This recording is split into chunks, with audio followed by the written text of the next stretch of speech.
Halo, salam satu frekuensi. Nah, teman-teman, ketika kita ngomongin soal salah satu pepatah yang paling legendaris, yaitu yang dulu sering kita kenal, hemat pangkal kaya, maka kita mulai sekarang berpikir dan menyoal pepatah tersebut. Apakah pepatah ini masih relevan nih untuk kita saat ini? Atau jangan-jangan pepatah ini sudah nggak relevan lagi untuk kita jalankan sekarang? Nah, gimana nih kita menanggapi secara kritis bagaimana maksud dari pepatah ini? Jadi, mari kita bahas.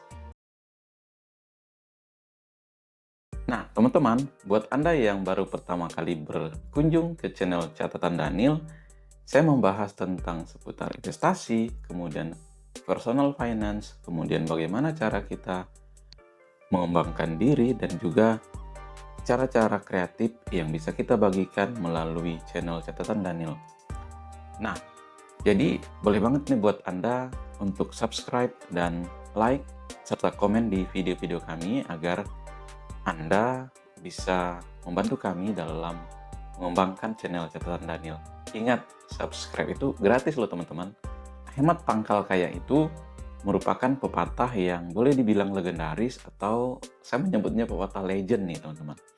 Nah, jadi maksud dari pepatah hemat pangkal kaya ini tidak serta-merta kita bisa langsung telan begitu aja teman-teman, telan bulat, terus kita nggak olah dulu pepatah ini.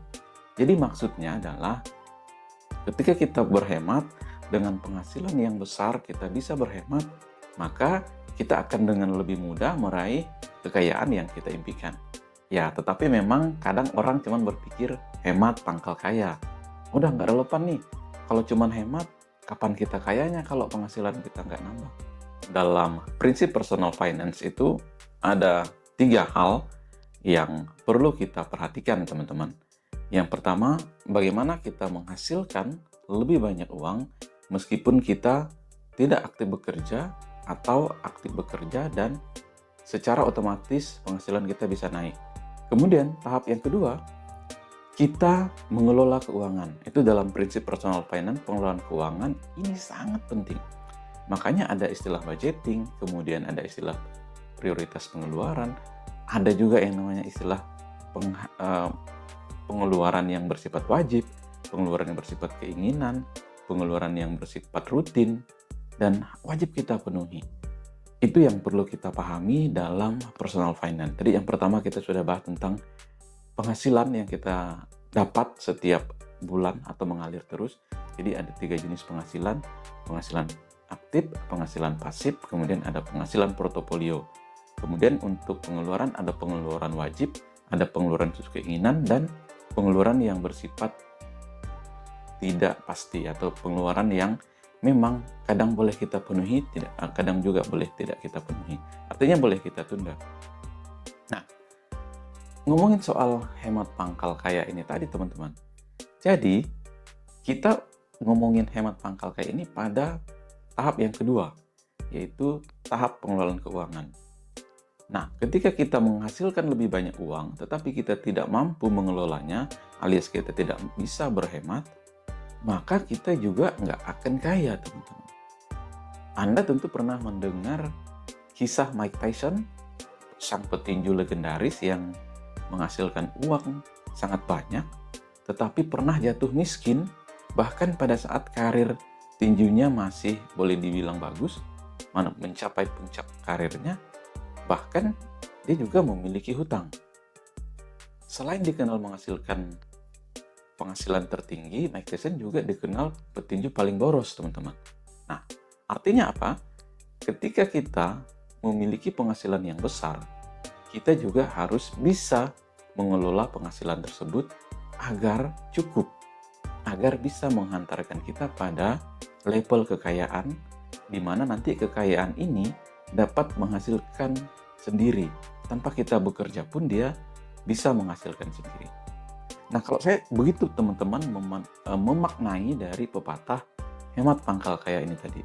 Bukan berarti kita berhemat saja, jadi nggak perlu menghasilkan lebih. Nggak gitu. Beda teman-teman. Jadi ini yang perlu kita tanamkan dalam mindset kita, bahwa hemat pangkal kaya ini salah satu aspek saja. Itu ibaratnya ini nih puzzle yang sangat kecil yang kita wajib miliki. Jadi puzzle ini sebagai melengkapi. Jadi dia nggak berdiri sendiri hemat pangkal kaya ini teman-teman. Tapi harus ada kombinasi yang komplit. Tadi kita sudah bahas, satu menghasilkan, yang kedua mengelola. Nah, aspek yang ketiga dalam personal finance itu secara umum kita kenal adalah bagaimana melipat gandakan uang yang telah kita hasilkan tadi. Setelah kita hasilkan, kemudian kita kelola dengan cara berhemat. Dan yang ketiga tadi, bagaimana cara kita melipat gandakan. Nah, tentu saja dengan investasi teman-teman. Tapi Anda tahu kan, investasi itu nggak gampang.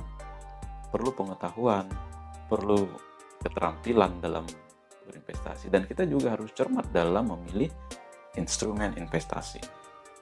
Salah pilih, salah tempat, kita bisa saja boncos teman-teman. Atau bahkan terjebak investasi bodong dengan iming-iming return yang tinggi, tetapi tidak ada jaminan apapun di situ. Akad investasinya ilegal teman-teman.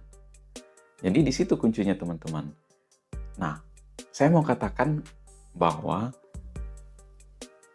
pepatah hemat pangkal kaya ini dia nggak berdiri sendiri, tetapi merupakan pelengkap atau yang dapat melengkapi dalam pengelolaan keuangan kita atau dalam prinsip personal finance kita.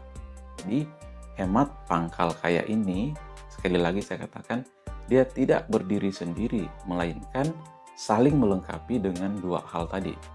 Jadi yang pertama kita menghasilkan lebih atau earn more, kemudian yang kedua kita mengelola dengan bijak, yang ketiga kita melipat gandakan uang kita agar dapat bekerja sendiri dan menghasilkan sendiri, seperti kembali ke yang pertama tadi, passive income dan portfolio income.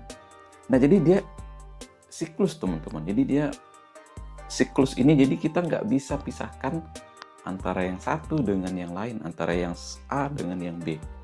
Hemat pangkal kaya ini berlaku jika kita bijak dalam menghasilkan, mengelola, kemudian dalam melipat gandakan penghasilan yang kita hasilkan. Nah, teman-teman, demikian pembahasan kita. Jika Anda suka dengan video kami, silahkan like dan tekan tombol subscribe untuk berlangganan. Subscribe itu gratis teman-teman. Jadi Anda sudah membantu kami dalam mengembangkan channel ini. Jangan lupa juga untuk nyalakan lonceng notifikasi agar Anda nggak ketinggalan video-video selanjutnya dari kami. Saya Daniel dan salam satu frekuensi.